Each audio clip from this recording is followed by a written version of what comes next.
welcome back to Fishing with Den. In today's episode I'm going to show you how to set up on the bank with a pole ready for a session of carp fishing. So first of all, let's have a look at how I've actually got my tackle box and pole set up, shall we? And here we are. Now remember, I'm left-handed, so of course for those right-handed people everything will be on the opposite side. But as you can see, keep net's in, landing net so I can grab it, resting on the keep net. Box set up nice and square. It happens to be on a platform this time, but if you're on a level bank that should be no problem for you. At the front, the black bar across the front is either called a spray bar, a bump bar, all sorts of bar, but basically that's where I'll be resting my pole when it's between my legs, and so I can keep both hands free. Obviously I won't be using that all the time because I'll be holding the pole as well, but it's great to give you the ability to have both hands to do stuff. If we look further in,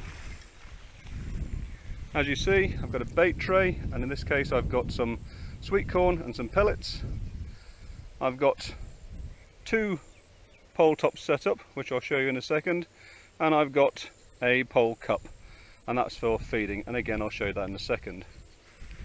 Coming out again, I've used my hold all here, as you can see, to hold a spare section of pole. That happens to be the 13-metre section. But the other sections, they're split down into two lots at the moment. They're going onto that pole roller there, and it just means I can ship the pole back very easily without it grounding and getting full of mud and grit and generally becoming a nuisance. And they're really useful things, these.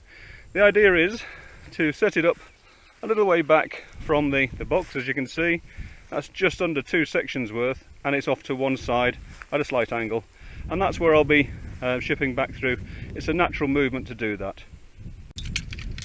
So for the rig then, bear in mind that, as I said at the start, this is a carp fishing video, and it's the height of summer, and so the fish are really active and they're very fit. So the tackle is going to be pretty strong. Now obviously if this was winter, the tackle would be stepped down a little, but let's just take you through this one, and then I'll take you through how to step it down when the weather gets a bit colder. As always, I've got a 14 hook, which I find is probably my favourite size of hook for the summer. I've got a hook length which is about 8 inches long, and that's something like 5 pounds breaking strain, and there is a shot on there which is a telltale shot, so if the fish picks up the bait, that lifts, and so does the float. Then got a few more shot up the line, just shirt button style, and it's about 3 feet deep. Now I have plumbed the depth, although I've fished here quite a lot. I know it's about 3, maybe 4 feet deep. I have plumbed the depth because that's important. And I have done another video on that, and I'll put a link in the description box below for you to see what's going on there.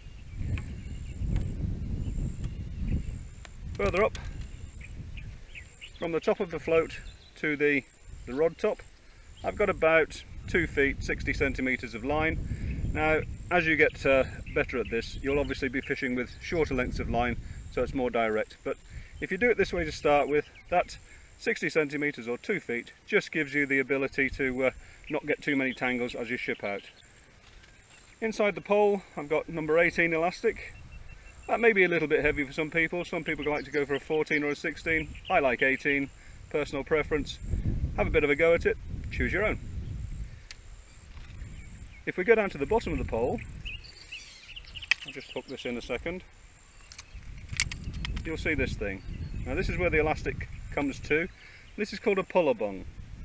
Basically, when a fish takes and you're fighting it, if it's quite a big fish, you've got quite a lot of elastic out, so you've got so much out that you can't reach down and grab it. So if you pull on this like so, that reduces the amount of elastic that can come out of the end, and it just makes it a lot easier for you to catch fish. As I said, I've got 2 rigs set up, and this is the second rig. Very, very similar to the first, and it's probably, oh I don't know, set up to fish maybe a foot or so deeper. Pretty much same size of float, same strung out pattern, but because it's right for fishing in the edge, right down at the side of the bank here, which is about sort of 2.5 feet deep as it happens, I've decided to have the 2 rigs. It just makes it easier for me to change them around, so I don't have to sort of keep moving the float up and down. So for the purposes of today then, that's as much as I really want to show you, except of course I had forgotten, I did mention the pole pot, and this is a pole pot.